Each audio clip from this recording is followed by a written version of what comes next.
ودور وهل يدعدا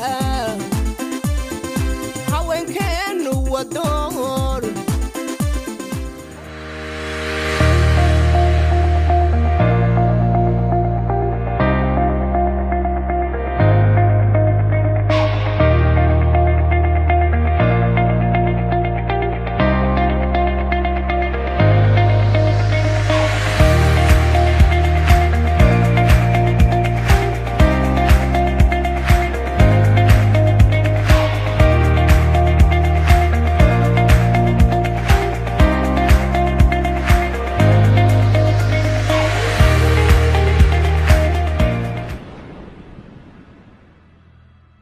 واحد شقوينك ugu weyn ay qabato waa ka hortaga iyo ka tabadaga tacaadiga ka dhanka jinsiga tacaadiyaadkaas inta sadicin waan ka hortagnaa anagoo adeegsanayna qaacidooyin ay kamid yihiin in bulshada gaarno isla markaan u sheegno dhibaatooyinka dhaqan dhaqaale ee uu keeni karo ficilkan waxa weeye sameyntiisa waxaan kala qabanay waxyaalo ugu muhiimsan waxa kamid ah ka dabatagaas oo ah markuu tacaadigu dhaco kaliya kama harno waxaan inta badan xoog saarnaa inaan ku dadaalno xaaladda uu dareemayo qofkii dhibanaha ee dhibta ku dhacday annagoo siinayna inta badan waxyaalaha u baahan yahay daruuriyaadka ee caafimaadkii hadday noqon lahayd la talintii maskaxeed hadday noqon lahayd dhankii sharciga wax ahaan haddii aan hoos u daadego oo shaqooyinka aan qabanno waxaa ka mid ah wacyigelin aan ka samayno dhammaan gobollada Puntland oo dhan wacyigelintaas oo ah sidii looga hortagi lahaa khataraha carruurta in carruurta maskax ahaan iyo jismi ahaanba loo kobciyo waxay kooxdu u taagan tahay cunug kasta inay u qareento ha hagaato ilmaha mataqaanaa disable-ka ah carruurta mataqaanaa xanuunaad kala soo wajahaan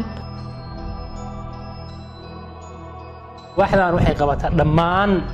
waxay gacanta ku haysaa maaliyadda iyo lacagaha ka imaanaya hay'adaha caalamiga ah isla markaasna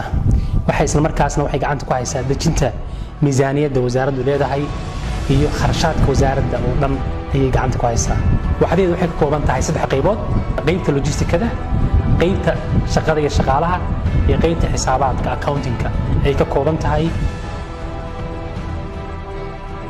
waaxda horumarinta jinsiga iyo xuquuqul insaanka waxay u adeegtaa una qarantaa haweenka dhammaan haweenka reer Puntland sidoo u heli lahaayeen waxbarasho siman oo la mid ah mid ragga sidoo kale inay si fiican uga qayb gali lahaayeen siyaasadda oo muuqan lahaa doorkooda siyaasadda waxay sidoo kale u qarantaa dadka haweenka xanuunsanaya sida iyaguna ay u heli lahaayeen dhammaan adeegyada bulshada oo la mid ah kuwa ragga ay helaan marka waaxdani waxay qaabilsan tahay sidii loo kobcin lahaa korna loogu qaadi lahaa jinsiga gaar ahaan haweenka waxay qabataa wax allaale iyo wixii documents ah oo loo baahan yahay oo intii wasaaraddaas la soo galo la ogaan lahaa wasaaraddan iyo maxay qabatay iyo maxaa u qabsoon iyo intee jirtay iyo maxay ku guulaysatay iyo guulahay gaartay oo waaxdii horta iyada ay u ahayd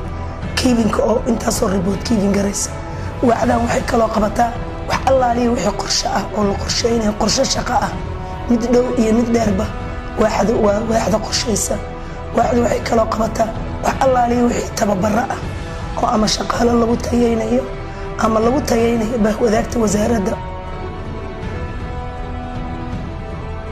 waaxdani waxa ay qabataa waa isku xidhka dhan ee shaqada xarunta dhexe iyo 9 gobol xafiisyadeeda waxaana kaloo xafiisku qabtaa dhammaan 9 gobol warbiximaha ka yimaada inay xarunta dhexe aan soo gaarsiiyo oo xafiiskan uu yahay centralkii ay warbiximuhu waxa kala gaarsiin lahaayeen ujeedooyinka ugu waaweyn xafiiskan waxa weeye waa muujinta muuqa wasaaradda iyo waxqabadkeeda dabcan xafiiskani wuxuu bulshada la wadaagaa si joogto ah waxqabadka wasaaradda si maalinle ah asbuucla ah iyo si bilaaba annagoo isticmaalana baraheena bulshada sida Facebook iyo Twitterka sidoo kale xafiiskani si uu u muujiyo muuqa wanaagsan iyo waxqabadka tirada badan ee wasaaraddu ay ka shaqeynayso